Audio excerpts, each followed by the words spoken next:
एक ऐसी क्वालिटी जो कि बहुत ही ज्यादा पावरफुल है एंड ब्रिलियंट स्किल है, बट लोग इसके बारे में अवेयर नहीं है एंड अवेयर भी है लेकिन उसको लोग इंप्लीमेंट नहीं करते हैं अपने लाइफ में because they use to just reference it with other things.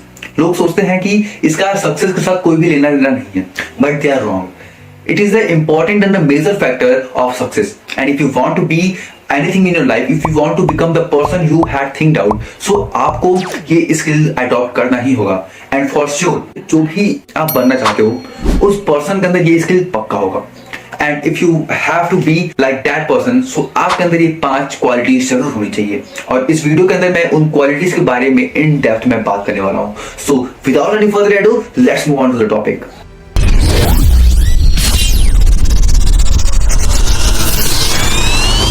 बात करते हैं क्वालिटी नंबर 1 की, सो वो है हमारा विजन। सबसे पहले हम ये जानते हैं कि एक्चुअली में विजनरी पर्सन होते कौन है। Person who can think beyond the others and the ordinary person, the person who is creative, the person who is innovative.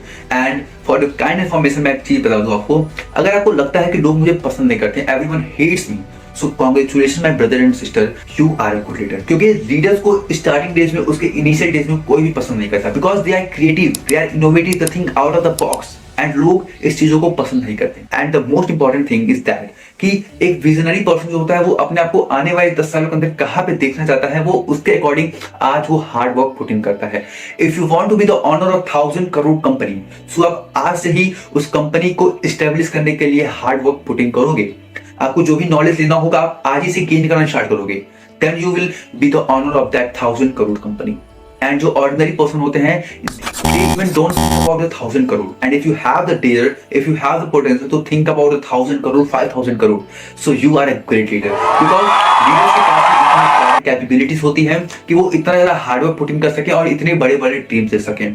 और जितने भी विजनरीज होते हैं वो आउट ऑफ द बॉक्स सोचते हैं। इसका मतलब ये नहीं कि वो जो भी सोचे वो सही हो, दे ऑल्सो गेट फेल, और जो चीजें वो सोचते हैं वो अगर इम्प्लीमेंट की जाए, अगर वो सक्सेसफुल हो गए, तो वो बहुत ही ज्यादा रिवॉल्यूशनरी चीजें होती हैं। एंड मैं जितनी भी पॉइंट बताऊंगा वो एक दूसरे के साथ इंटर रिलेटेड, तो ध्यान से वीडियो को देखिएगा।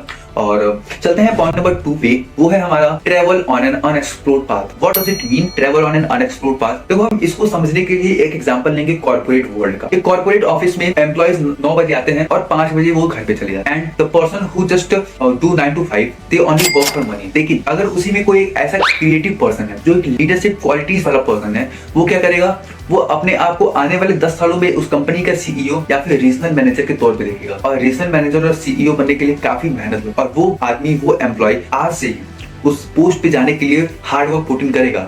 वो जो 9 to 5 वाले बंदे हैं जो कि सिर्फ पैसे के लिए काम करते हैं, वो उनसे अलग है। He is travelling on an unexplored path, जो कि वो जो एम्प्लॉयज है उन्होंने नहीं किया। They always like a average person. लेकिन अगर एक आदमी अपने आप को उस पोस्ट पे देखना चाहता है तो उसके लिए वो हार्ड वर्क पुट इन करेगा। यहाँ पे आप कनेक्ट कर सकते हैं क्वालिटी नंबर 1 से कि इस आदमी ने विजन किया कि मैं आने वाले 10 सालों के अंदर मैं यहाँ पे रहूंगा। That's why he is putting the all effort. Now let's move ahead to the quality number 3 and that is manage failure. देखो किसी भी बिजनेस को, किसी भी स्टार्टअप को स्टैंड आउट करने के लिए बहुत ज्यादा हार्ड वर्क लगता है। और ऐसा नहीं है कि अगर आप हार्ड वर्क और अपना जितना भी एफर्ट्स है वो पुट इन करो तो आपको सक्सेस मिलेगा ही मिलेगा। नहीं, ऐसा नहीं होता। आपको बहुत सारे फेलियर देखने होंगे, बहुत सारे अप्स एंड डाउन्स देखने होंगे, बहुत सारे ड्रास्टिक चेंज देखने होंगे। लेकिन अगर आप एक अच्छे एंटरप्रेन्योर है, if you are a great और एंटरप्रेन्योर और बिजनेसमैन, सो आप फेलियर को मैनेज करना जानते होंगे। Now you can take the example of APJ Abdul Kalam. He wants to be a air force officer और उनका नॉमिनेशन भी हो चुका था टॉप 10 के लिस्ट में।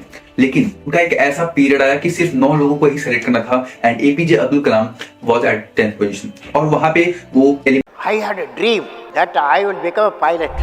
So I studied aeronautical engineering. I went to Air Force for pilot, okay? They did not select me. Out of 10 fellows, I was the 10th fellow. 9 seats only they had. I lost it. But when I became the president, I became the supreme commander. I told the chief of the air staff, I want to learn flying. He said, I'm going to give you training. He trained me for 6 months. Then I flew Su-30. लेकिन आने वाले कुछ सालों के अंदर उन्होंने कुछ सोचा कि मैं आने वाले कुछ टाइम के अंदर, आने वाली ईयर्स के अंदर मैं इस पोजीशन पे रहूंगा। He has think out, और उसके लिए उन्होंने हार्ड वर्क और एफर्ट्स को पुट इन किया। Quality number 1 and quality number 2 both are interrelated with the quality number 3. You can see उन्होंने उस चीज को थिंक आउट किया और उसके लिए उन्होंने हार्ड वर्क पुट इन किया and then he become the president. तो आप देख सकते हैं कि उन्होंने कैसे फेलियर को मैनेज किया, उन्होंने कैसे उस चीज को पाने के लिए विजन किया कि आने वाले 10 साल 15 साल 20 साल के अंदर मैं प्रेसिडेंट बन सकता हूँ या फिर मैं इस एयरफोर्स का मैं चीफ बन सकता हूँ। तो उन्होंने कुछ बड़ा सोचा and for that he worked hard. तो उन्होंने फेलियर को मैनेज भी किया, उन्होंने फार साइटेड भी थे तो उन्होंने दूर का सोचा एंड ही वर्कड हार्ड। सो आप देख सकते हैं कि ये तीनों पॉइंट्स एक दूसरे के साथ इंटर रिलेटेड हैं। Now let's move ahead to quality number 4 and that is courage to take decisions. किसी भी बिजनेस को या फिर अपने कैरियर को एक्सपेंड करने के लिए एक हाई लेवल पे ले जाने के लिए जो सबसे इंपॉर्टेंट चीज होता है वो है करेज टू टेक डिसीजन। जो बहुत ही टिपिकल डिसीजन होता है उसको लेने का जो पोटेंशियल है वो बहुत कम लोगों के अंदर होता है। And if you have the potential to take the typical decision in your life, so congratulation my brother and sister, you are in the zone of leaders. क्योंकि एक लीडर ही अच्छा डिसीजन ले सकता है। एक आदमी को लीडर कब कहते हैं? जब उसके पास पोटेंशियल होता है किसी भी डिसीजन को लेने का, जब वो अपनी टीम को लीड कर सके by taking the decisions, by taking the right decisions. और सबसे इंपॉर्टेंट मेजर क्वालिटी होता है एक लीडर का कि वो डिसीजन तो ले लेता है, देन ही थिंक आउट कि उस डिसीजन को मैं कैसे रियलिटी में कन्वर्ट करूंगा। And if you are that kind of person कि आप डिसीजन पहले लेते हो उसके बाद में सोचते हो कि क्या गलत है क्या सही। So congratulation my brother and sister, you are in the zone of a leader. Now let's move ahead to the quality number 5 and that is transparency in every action. अगर आप किसी कॉर्पोरेट सेक्टर में या फिर किसी startup के साथ काम करते हो and if you want to grow in that career और in that corporate sector, so आपको अपने हर एक काम में हर एक फील्ड में ट्रांसपेरेंसी शो करना होगा। What does it mean by transparency? Open and honest. आपको अपने काम के लिए ओपन और ऑनेस्ट होना पड़ेगा।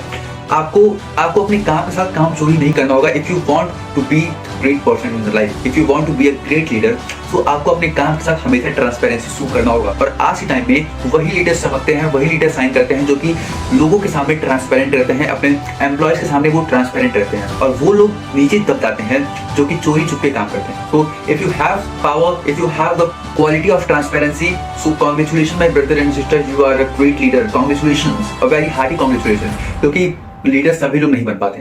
एक लीडर बनना बहुत ही डिफिकल्ट होता है। और आज के तौर पे अगर आप 100 लोगों के बीच में खड़े हो जाओ और पूछो कि इस काम को करने की जिम्मेदारी कौन लेता है, उसमें से सिर्फ 1 या 2 हाथ उठेगा। बिकॉज लोग किसी भी चीज को लीड करने से डरते हैं। फियर कि अगर मैं फेल हो जाऊं तो क्या होगा, लोग मेरे बारे में क्या कहेंगे। और इस डर को जो हटा देता है वो एक अच्छा लीडर के तौर पर सामने आता है। तो if you want to be a great personality in your life, so my brother and sister, always try to be a good leader. If you have all of this quality, so you are a good leader and आप future में बहुत ही ज्यादा sign करने वाले हो for sure। तो मिलते हैं कल एक नए वीडियो के साथ। Till then, be a dreamer, be a achiever. Bye bye.